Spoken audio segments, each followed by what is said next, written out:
What up? Welcome. This will be episode number 8. Listen, y'all. Listen. So, something I have recently came across, and first I want to say thank you for being here. Thank you for watching. I still have this thing on. Okay. Thank you for being here. I'm gonna get just straight into it. So, transmuting negativity as an artist. The more I'm creating, the more I'm realizing it's like it's a beautiful feedback loop, right? So, what that looks like is, all right, so let's say you put out a piece of artwork, right? You put out a piece of artwork, and how somebody, I'll tell you what it is first. I'll tell you the thesis. Transmuting negativity as an artist is is like taking all the messed up stuff that happens along, like, let's say, so once again, you when you're putting out artwork, what can end up happening is that uh it might not be received well. And not that it matters, because as an artist, you know what's good. And that's your that's what grounds your work really in your career, is you knowing what's good, right? Once you're done with something and you're like, yo, this is it. That's you have to be prideful of that. That's what grounds your basically your entire career as an artist, or just in general the relationship, right, that you have with your work. And so now you go ahead and you put out some work, and it gets received. You just showing your work in the first place is something very vulnerable. And now what can end up happening is, okay, well, you show you, oh, you okay? I don't know if you'll see Coquito. He's like going through something. You alright?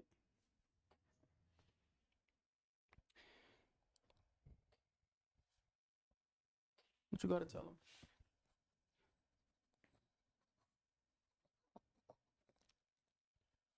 Okay. And yeah, so when you put work out, it may or may not be received um well, right? Like, there's gonna be positive, there's gonna be negative reviews, so on and so forth. And you have to be like, when you're transmuting that negativity into positivity, what you're basically doing is saying, okay, well, this anything that is in your day to day, as you move along your day to day, what's going to end up happening is, well, you're going to have these things come up. You might see a comment, you might see somebody text you, or whatever it is, and stir up negativity. Oh, this person said that, or this is what they think about this, and so on and so forth, right? On a day to day, and you can't. It's not the wisest thing to transmute. Like, it's not the wisest thing to, how do I say this? Transmute, like, in order to transmute negativity, you have to have certain practices involved along your day to day, right? Like, you really do. So, for example, I meditate. I have to. Meditation allows me to understand where to put my focus. And not only that, gives me control behind putting my focus and where I want to put it. So I become a lot more in control of my focus, basically. And without that, I've, like, genuinely, as an artist, if I'm not meditating, my focus will shift and I'll be in a lot less control. Literally. And this is the thing, while you're meditating, what's going to happen is that these emotions, these things are going to come up. Like, they're going to bubble up. Like, whatever you were thinking about in the past, or, your thoughts in the future, whatever it is, it's going to come up. And it's in that practice, in that meditation, that you find, oh, I can see this happening. I can see where my mind is going. And just bring it back. And now all of a sudden, you're no longer uh, anywhere else except where you're supposed to be. Now, it's not to say to completely avoid them, right? Avoiding those negativities and where they are. Like, and also, I don't think meditation is the avoidance of it. Truthfully, I think meditation is the let r- truthfully letting it go, because you're letting yourself breathe past it. You're letting yourself just basically let go of it physically. And you can keep note of these things, right? If there's certain things that are prying at you, keep note of them. Keep note of them. The biggest reason for that is because when you're as an artist, your focus is your creativity. That's your work. And so, and also I would definitely like interchange those two words, focus and work, interchangeable completely. When you call somebody and like, yo, I'm at work, they're focused on what they have to do, and they definitely like they're not on the phone. They don't want to be on the phone, right? So nonetheless, you're focusing, right? You're focusing, and you're doing what you have to do, and that's where you bring up that list of all the negativities. You bring them up, and now, for me, because I'm writing songs and I'm also illustrating, I would basically say, okay, well, let's. How can we?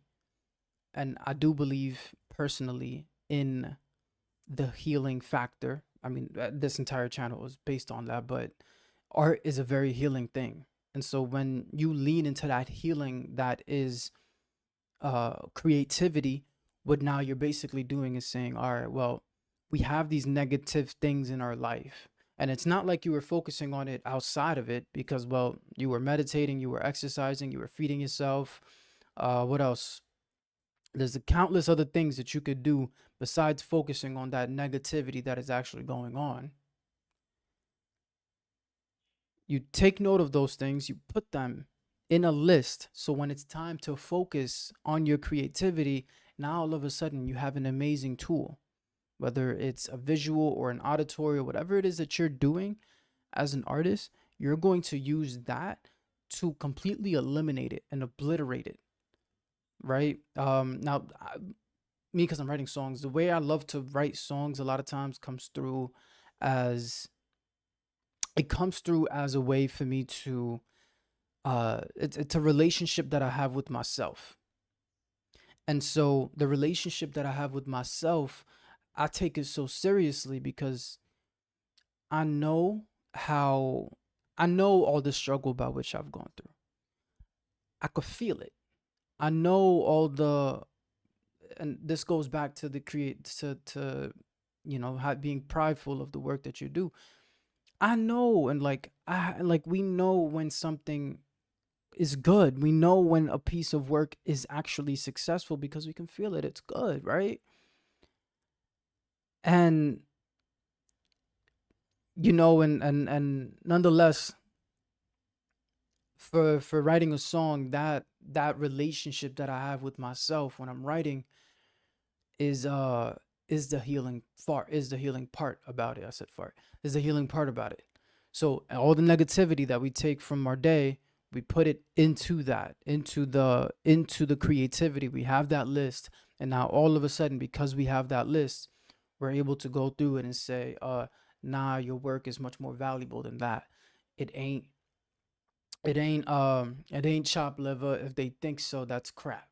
And you you use those words, you use that creativity, you use what it's almost it's basically affirmative, and you're rewriting these programmings in your brain. You can use things that you're learning too and put them into your work, right? So if you're learning stuff about books, you can put them into your work.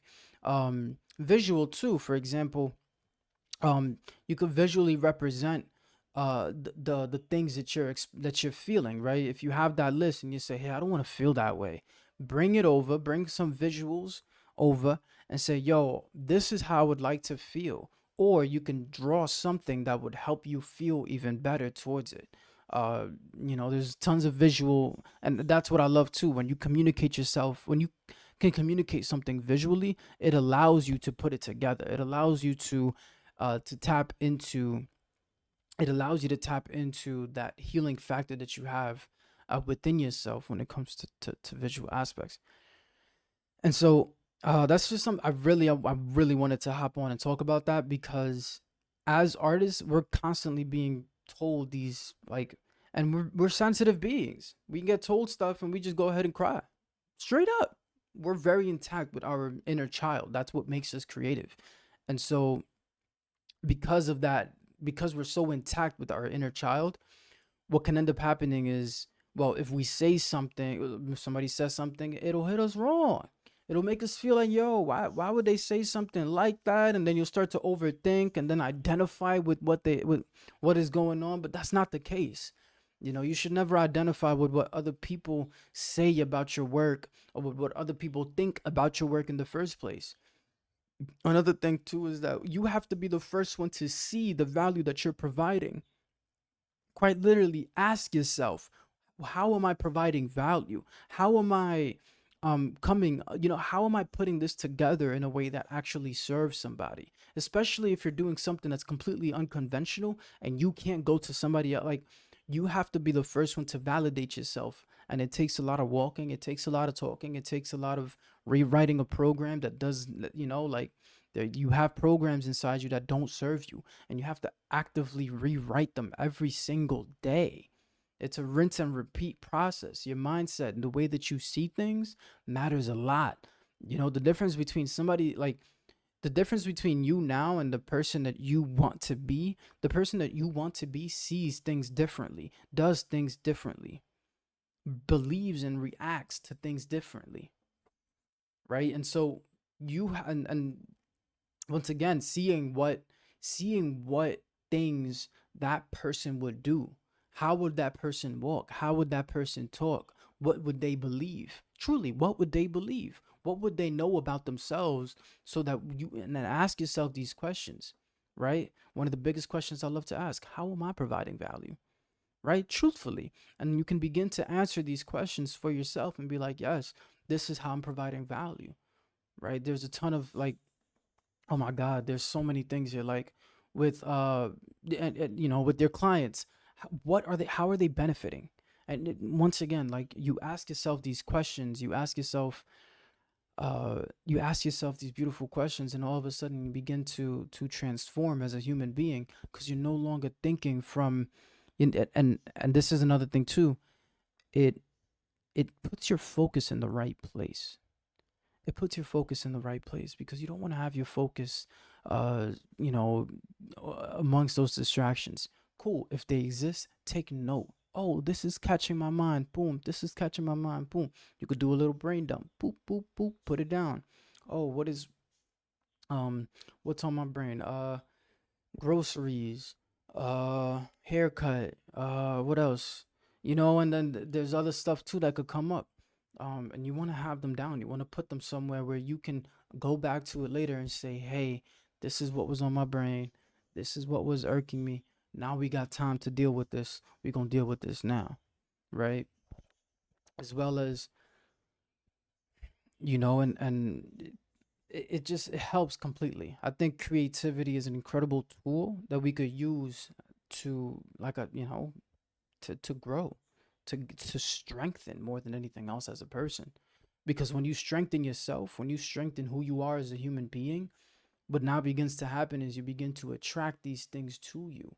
What does strengthening look like? Strengthening looks like showing up for yourself. Strengthening looks like, this is a hard one, sitting in that stillness in discomfort. I remember we spoke about DSP and developing discipline. Check out that video. I believe that was number 7. When you're developing discipline, what's going to happen is that you're going to feel, that your need to be distracted. And your need to be distracted comes from the discomfort, the pocket, right? That discomfort that you feel right in between the task that you know you're supposed to do and the task that you're doing now. You're gonna feel that, because that's change, and all you have to do is sit with it. All you have to do is just feel it and breathe through it. When you're meditating and you breathe through things, and it's just when you're smoothing things out, same thing, right? Just sit with it, feel. Oh man, it feels uncomfortable to do this thing because maybe I don't feel like I'm worth, and so on and so forth, right? And you feel it. You feel those thoughts. You feel how what is going on, and then you make those changes and you say, "All right, I'd rather do nothing than distract myself." And between the task that I'm doing now and the task that I should be doing, I'd rather do nothing rather than distract myself, because I know for a fact in that distraction, I'm avoiding what I could be doing. I'm avoiding, even if I don't know what I could be doing, I'm avoiding trying to find out what I could be doing. And finding out what you could be doing is a whole lot better than just distracting yourself and completely avoiding, oh, like that shit doesn't exist. It does exist. It does exist. And you have to figure that out. You have to do the work, and you have to understand, hey, how am I going to go about this time? How am I going to go about doing what I have to do? Right. And if you don't already, having a consistent schedule for yourself. When you have a consistent schedule for yourself and you are pulling through for that, or even if you don't have a consistent schedule for yourself yet, developing it, develop it. It takes time. And yes, you're going to want to distract yourself because it's going to be a whole bunch of unknown stuff that you don't know yet. That's fine. That's fine. Let the discomfort speak to you. The discomfort is there to speak to you and tell you, hey, I would much rather be doing this. And if you're confused, even better. Let that confusion and that contemplation be a thing. You know, when you're making artwork and then all of a sudden you don't really know what you're supposed to do? Cool. That's exactly what that contemplation is, and is absolutely necessary for you to actually go through that contemplation so that you can actually make a good step. The contemplation always happens right before you know exactly what you're supposed to do. Right before. Right before you find out and you're like, oh, cool. And even if you don't know, take a shot, see what happens. Because the worst case you find out, hey, I don't like that. I'm never going to do that again. Cool. Boom. And now you know, hey, this is the best option for us to go. Cool. As an artist, there's so many things that go into optimizing your creativity. There's so many things, man. And from meditation being some of the first things that I would definitely hands down recommend, because it allows you to control. Like, for example, if you're listening to a really cool song and there's a ton of instruments playing, you can listen to those instruments at you can pay attention to those different instruments as they're playing. Like, you can get intact with those different instruments, because when you're meditating, you're not just letting yourself be spread thin. That's another thing too. When I'm meditating, I personally focus on singularity of focus, getting down to what is important, what is the most important thing for me, right? Prioritizing, going over the necessary things, like, hey, how can I take care of my health a little bit better? How can I take care of my wealth and my relationships, right? How can I do these things? While I'm meditating, I let those things simmer and I feel what it feels like to take care of those things and be grateful for those things as they exist in my reality, right? A lot of times too, there are things that already exist here in this reality that we quite simply just have to pay attention to. You have friends. A lot of people walk around saying, I ain't got no friends. That's BS. If you at least 20 years old, you got friends, because you've lasted, what, 20 years on this planet so far, and you haven't gotten along with anybody? Granted, growing as a person, yes, you're going to lose people. That's natural. It's probably preferred, because that means you've grown. And it's just like, you're it's in that and you have to be grateful for the things you have. Be grateful for the things you have, and you'll begin to see them. The reality you want is already there. You just have to be grateful for it and grow it. Does that make sense? Like, everything you want is here. It's now. You have to be grateful for it and appreciate it. If you don't appreciate it, it won't exist. And a lot of times we don't appreciate these things because we won't see them. We're too busy looking at something else or paying attention to some drama or whatever, and it's clouding our judgment. It's getting in the way. And I believe that allowing yourself to be distracted is equivalent to self-neglect. if you pay attention to these things, if you pay attention to what if you're paying attention to the things that are negatively impacting you, that is like eating poison. That's like genuinely taking in poison. Don't pay attention to the things that don't give you energy. Why would you be paying attention to them? Right? And when you're meditating, you can quite literally create a non-negotiable reality by where you exist and your distractions do not. Quite literally just like, yeah, like focus is your superpower. Focus is 100% your superpower. It's it's like it's what you'll create. It's how you create, right? Where you put your attention is where your energy will flow and is what will grow, right? And so as you're meditating and you're doing something I love to do as well is a brain dump, right? Meditation and brain dumps are the best. With brain dumps, what you get to do is, let's say, you're starting off a day at work. You're starting off, let me see, how much, all right, so you're starting off a day at work, or you're starting off a day in general and you don't really know where to go, or you got scatterbrain, right? That's normal, especially like nowadays. I mean, we have brains. Our brains are dynamic and beautiful and filled with wonder. You know, it, you have to give it space to create. You have to give it space to just express itself. And so when you do a brain dump, what is basically happening is you're putting things down in a way that allow you to just see them, right? Small little details here and there, like, we spoke about this, like, gym or exercise, drinking water, going on a jog, whatever these things are, right? Whatever's going on, whatever it is, put it down, write it, look at it. And as you look at it, you're gonna know when you're gonna have these, you're gonna have, you're gonna know exactly where to go. You're gonna know exactly, oh, I would much rather feed this rather than that. And don't be afraid to put the negativity down there too. Little jots, "Nah, I don't like that. I don't like this. I don't like that. I don't like this." Negativity has its own purpose too, right? Something I love about authenticity, it combines your negativity and your positivity and creates attraction. That's how magnets work. Magnets work with a positive and a negative charge, and boom. That's why authenticity is so important. It's important with the work that you make. It's important with your creativity, how you speak, how you carry yourself, how you walk, how you talk, how you sing, how you dance. It matters.